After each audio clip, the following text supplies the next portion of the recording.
More power. Oh, this thing's heavy.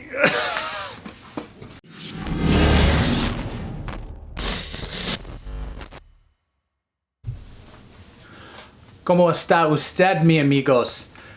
And listen, if you're going to talk to me in Spanish, you better be using the formal usted. Anyways, let's take a look at this thing. So, you're probably saying to yourself, wow, another video so quickly? And yes, that's right. Get used to it. I might get a bug up my ass and decide to do another video. I have a bunch of stuff and things that I want to show you all and share with you. And so, I got some time to do a few of those. Anyways, let's jump into this. We're going to take a look at the Goal Zero Yeti 1000. If you have seen my other videos, in particular, you may have came across this 42 amp hour, 42,000 amp hour, milliamp hour. I'm jagging this all up already. Maybe I'm not ready to do another video. Anyways, 42,000 milliamp hour battery charger, right? So this I bought to charge some of my smaller devices, my camera batteries, do a laptop charge, get a couple charges for my laptop out of this while I'm traveling. Small battery and not a lot of power output. So the output wattage on this is about 150 watts, which is good for those smaller devices. But what I want to charge when I'm traveling is my good buddy, the Onewheel XR. And so this thing ain't gonna push it. Either it's gonna trip a breaker or a fuse on this, or it's just gonna melt and destroy it altogether trying to charge it. Hopefully it is the former and not the latter. I've not tried it yet. I'm probably not gonna try it. But what I did buy was this Yeti 1000 with a purpose for a few things. One was to charge my Onewheel XR, and the other was to charge a travel vehicle refrigerator. So if I'm camping, I have a small 30-liter refrigerator in the back of my vehicle that you know, I can hold and keep cool adult beverages and all of those fun things without having to deal with ice, and more space for liquids. You know what I mean? So the purpose was to really twofold, those two things. I want to take my Onewheel and I want to be able to have beverages stay cold without ice. And so this thing seemed to fit my need. Truth be told, you can't buy the Yeti 1000 anymore new from Goal Zero. They've discontinued this model.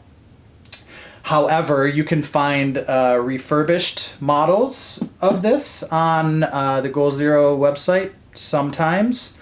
And you can also find them for a pretty decent deal refurbished through the manufacturer from some eBay resellers.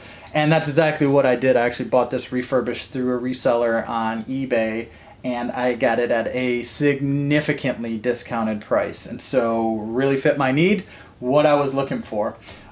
This Yeti 1000 is 98 amp hours, which is pretty good. Again, a lithium battery, so I can drain this a lot more than kind of your lead acid batteries, where you can only drain to about 50% to really keep them effective. This you should be able to get down to, I think, around 80% if I remember correctly, and then charge it back up. So you can get a decent amount of power and cycles out of these lithium batteries. So if you're going for one, buy lithium over the lead acid if you have the money to do it. It's just going to last you longer. It's lighter. This sucker is about 40 pounds, which is, it's not light for sure, but it's definitely lighter than a lead acid of the same size. I want to say it's 1098 watts, I guess, which again, 98 amp hours. And the output of this is kind of steady, static, 1500 watts or 3000 watts surge. It's a pure sine wave inverter. So the Onewheel needs about 300 watts to charge, output to charge. And so this thing should charge it quite nicely. On the front display here, it's laid out really nice. Again, Goal Zero, you're going to spend a little bit more money, but it's a quality product that they've put together. It's very solid quality components. You have two AC outlets here, which you turn on with a button above it. that'll light up green when you turn that on. You have 4 USB outlets. You have a nice display here that you can light or keep it turned off. You can change the info that'll show you the percentage of the battery that's left from a percentage, as well as it gives you a nice battery here that shows you kind of in sections of 20% how much the battery has. And then over here you can change the units, so you can change your input and your output. Your output you can change, you know, to watt hours, voltage, watts. It's kind of nice. Over here you have 12 volt, and so this would be your output 12 volt to a 12 volt charger, your output to proprietary Goal Zero devices like their lights and some other things that they have that use I believe it's an 8mm plug on here, and then you have just your normal positive and negative wire output to power devices. I'm not sure how much I would use those. And then finally over on the far left is your input. And so again, you have your positive and negative wire input. So if you're using any kind of solar panel that you're just using the wires and you want to feed those into it, you can. You also have, again, an 8mm input, which you can either use the Goal Zero solar panels, or you can get an adapter and run your own to charge this. So that's kind of nice layout. It's got nice fans on the sides, great handles on each side that are really solid and really sturdy. And then you have a lid up top that gives you some instructions for how to use the actual battery itself, which is really nice. You got some caution signs over here. Don't get me hot is one of those, and that's what I like to tell people. Don't get me hot, because you don't know what's going to happen. Don't take that for what it's worth. But don't get your battery hot either, because that's going to, you know, damage the life of the battery. You got another one, caution says don't get me wet. Use your own interpretation for that. Be an adult. Inside you have some space where you can store your manuals, some of your cables. You have the ability to charge internally with 8mm also. And inside you have kind of the brick that you would use to charge via your AC plug that really you can pull out, or you can have it inside here and insert your AC plug into that brick and charge. And so throw extra accessories in there, and it's kind of nice.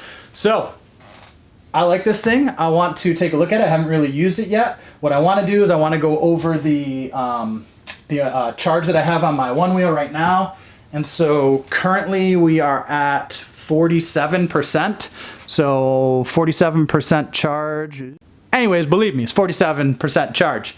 On the actual battery itself, we've got 93% charge. So what I'm going to do is I'm going to do a time hack from clock. I'm going to plug it in. I'm going to see how long it takes us to get from 47% up to 100%, see how much that drains this battery, and that will give me a good gauge of how much and how many times I can use this to charge my Onewheel when I'm traveling. And the next I'll do another review. I got more stuff lined up, I promise, of the refrigerator, and see how that fares against this this little bad boy here. So I'm going to zoom us in here so you can really get a good view of what's going on, and let you take a closer look, and then we'll start this bad boy up and you can learn how to use it with me. All right, now that we're zoomed in, let's juice this sucker up. So we got it plugged into the AC outlet. We're at 47%, and let's turn it on, see what happens. Hopefully it doesn't explode. And time frame that's going to take for it to charge, which looks like it's going to be about 59 minutes. Okay, so it has been about 50 minutes, and we are at 95% charged on the Onewheel, and we are at 73% on the actual battery itself. So getting about 50% charge, used about 20% of the battery. And at one point we were drawing, initially when we really were charging, I'm guessing it tapers off as it starts to get towards the top of the battery. We hit a max of about 203 watts that was being drawn by the Onewheel XR. And now it's tapered off to about 85 watts. So again, assuming that we're getting closer to the top of the battery, so it's slowed the charging down on that. So if you are looking for a solid battery to charge some of your higher drawing devices, I'm assuming I'm going to get a couple of decent charges for the Onewheel when I'm traveling to get some good rides out of it and still have some extra power to charge some other devices.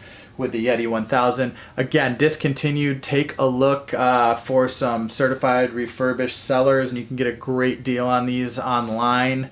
If you want to go new, the model that's closest to this with Goal Zero is their Yeti 1400, which I think is around $1,800, which is, it isn't chump change.